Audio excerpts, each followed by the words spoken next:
So imagine opening up a business in a rapidly changing nation. You managed to survive civil wars, world wars, massive technological shifts, and get this, an absolute total government ban on the one and only product you make.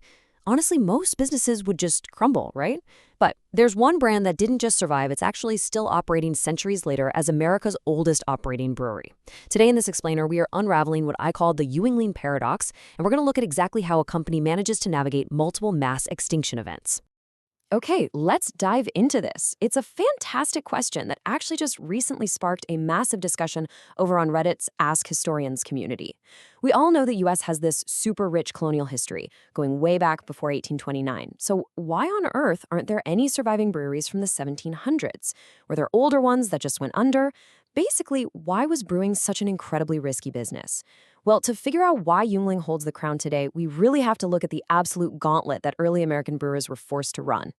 So, the story officially kicks off with a young immigrant named David Gottlieb Yuengling. He arrived from Württemberg, Germany back in 1823. Now, his surname literally translates to young man, but he quickly anglicized it to Yuengling. While there was some early brewing on this site dating all the way back to the 1770s, David officially founded the Eagle Brewery in 1829. And honestly, his timing? Impeccable. He set up shop right smack in the middle of a massive Pennsylvania coal boom, and he was persistent too.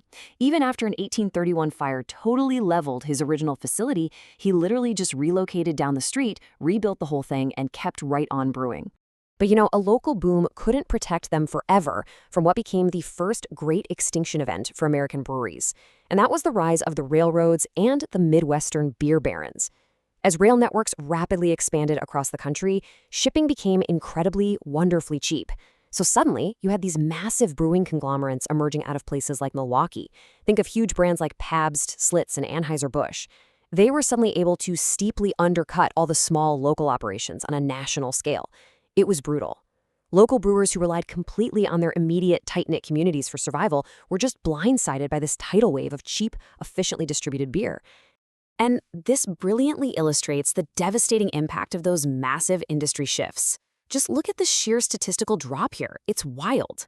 Back in 1870, the United States boasted nearly 3,000 operating breweries. They were literally everywhere.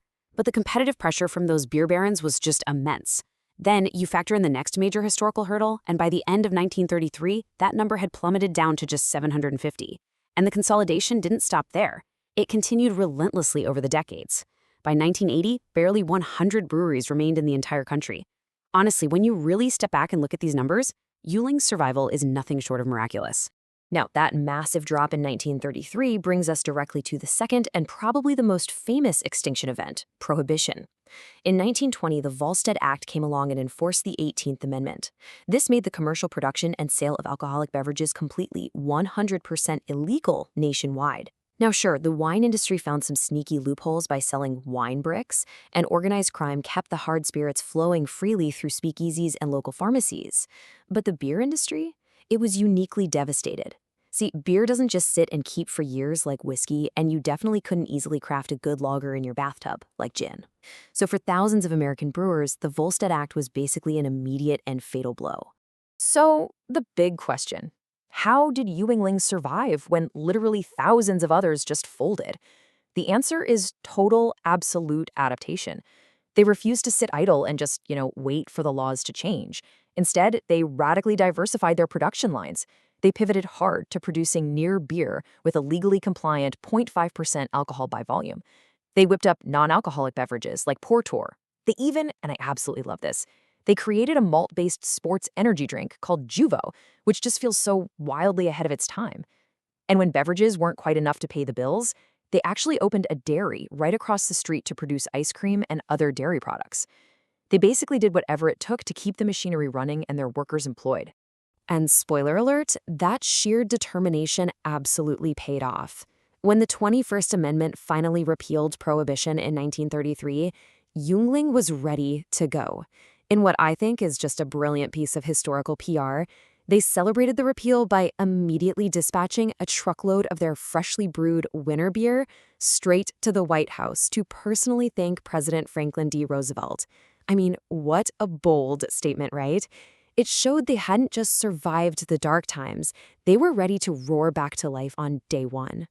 But to really understand the DNA of this company's resilience, we actually need to rewind for a second and look backward at an earlier expansion attempt during the Reconstruction era. In 1866, David G. Yuengling Jr. left Pennsylvania to establish a massive branch down in Richmond, Virginia, called the James River Steam Brewery. And guys, this wasn't just some utilitarian, boring factory. It was a symbol of incredible architectural grandeur, representing northern capital flowing right into the post-war South.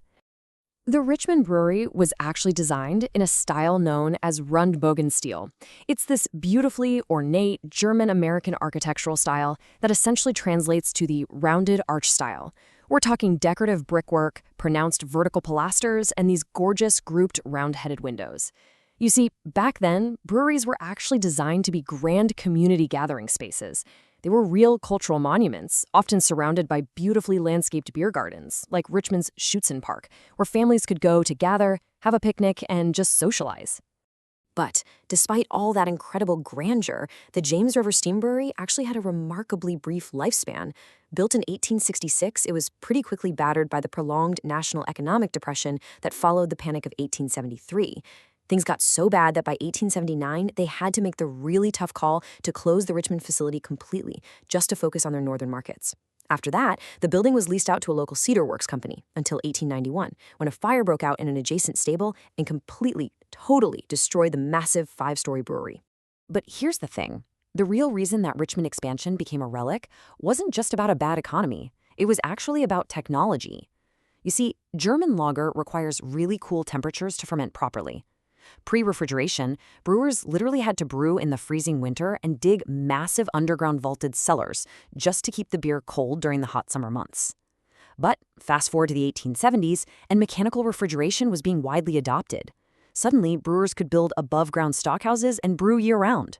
Almost overnight, those incredibly expensive, massively labor-intensive underground cellars that Yuengling had painstakingly built, they became entirely obsolete. And the incredible irony here is that when the 1891 fire tore through the property, witnesses actually said the thousands of wooden tubs and buckets inside burned like absolute tinder in a blast furnace. All of that beautiful above-ground architecture was completely leveled. But the magnificent 160-foot-long underground granite and brick cellars, the exact same technology that had literally just been rendered obsolete, they survived the flames. And today, they still stand in Richmond as this perfectly preserved cavernous monument to mid-19th century industrial engineering. So, learning exactly when to cut their losses, when to adopt new tech, and how to weather brutal economic panics is really what allowed the core Yuengling business in Pennsylvania to endure. Let's fast forward back to the modern era. Today, Yuengling is not only America's oldest operating brewery, it actually holds the title of the largest independent brewery in the United States. Think about that. Through all the endless consolidations and corporate buyouts in the modern beer industry, they've somehow maintained continuous family ownership, keeping the business fiercely, stubbornly independent. Now, what's really interesting about this slide is what that number 6 represents. The Yuengling legacy has been passed down for 6 consecutive generations, and for the very first time in the company's nearly 200-year history, the business is not being passed from father to son. It is currently being led by the 6th generation, Dick Yuengling's 4 daughters. They have been actively working at the brewery for over a decade now, which ensures that all the family's deep-rooted knowledge and community relationships continue strong right into the future. Of course, operating an independent, highly visible corporation in the modern era definitely comes with its own contemporary hurdles. The company has absolutely faced its share of modern controversies.